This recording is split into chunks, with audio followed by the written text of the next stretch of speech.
नमस्कार मित्रांनो, तर तुमचं पुन्हा एकदा स्वागत आहे आपल्या एका नवीन व्हिडिओमध्ये। तर मित्रांनो, आज आमच्या गावची यात्रा आहे आणि आम्ही सर्वजण गावाला आलेलो आहे। तर आज मी छोटासाच व्हिडिओ बनवलेला आहे मित्रांनो। आणि आज आत्ता आम्ही चाललो आहे दंडवट घ्यायला देवाचे। तर दरवर्षी आम्ही यात्रेला असं दंडवट घेत असतो। तर ही खूप जुनी परंपरा आहे मित्रांनो। आणि हे पहा मित्रांनो, हे असे दंडवट घेतात पूर्णपणे खाली पालथं झोपून देवाला नमस्कार करायचा। तर हे अशा प्रकारे पूर्ण मंदिराच्या राऊंडने दंडवत घ्यायचं असतं।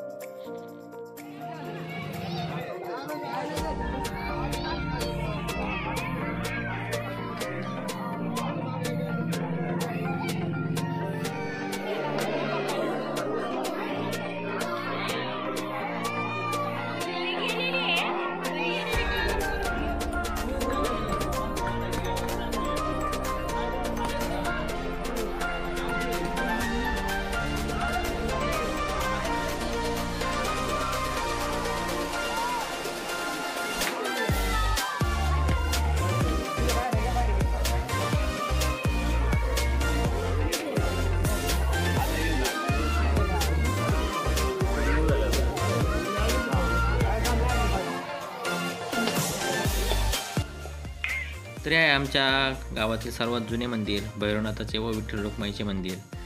तर दरवर्षी यात्रेला जे गावाबाहेर राहिलं आहे व सगळे सोयरे पाहुणे मंडळी येऊन इथे दर्शन घेत असतात। भरपूर प्रमाणात गर्दी होत असते। इथे येऊन नारळ फोडतात, नैवेद्य वगैरे दाखवत असतात।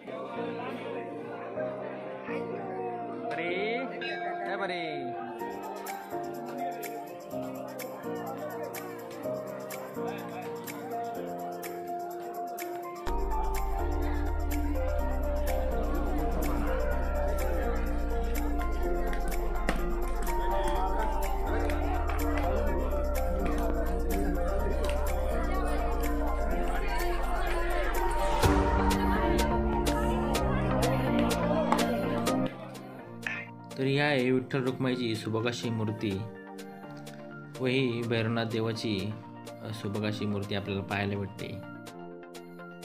तसेच मित्रांनो, संध्याकाळी भैरवनाथ देवाची पालखी निघत असते। तर ते पालखीचं सजवण्याचं काम इथं भाविक भक्त दरवर्षी करत असतात।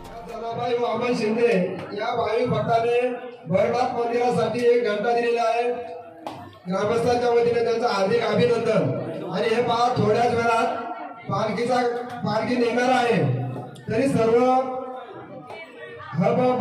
सांप्रदायिक भजनी मंडळांनी या ठिकाणी हजर राहायचंय। ग्रामस्थांनी सुद्धा या ठिकाणी हजर राहायचे। पालखी सोहळा थोड्याच वेळात निघत आहे।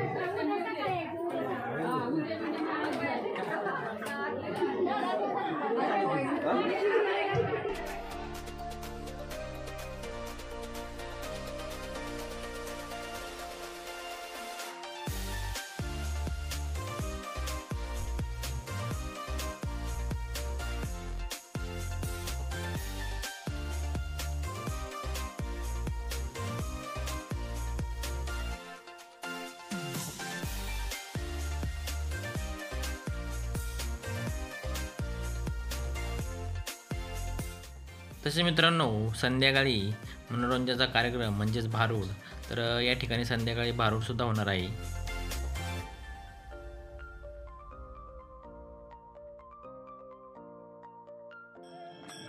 तसे मित्रांनो, मी मागाशी म्हटल्याप्रमाणे भैरवनाथ महाराजांची पालखी ही आपल्या भैरवनाथ मंदिरापासून निघते। तर ती आमच्या घरापाशी म्हणजेच 500 मीटर अंतरावरती येत असते।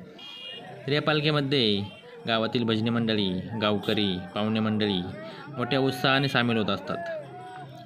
दरवर्षी आपल्याला ही प्रथा पाहायला भेटते व भैरवनाथ देवाची यात्रासुद्धा मोठ्या उत्साहात दरवर्षी होत असते।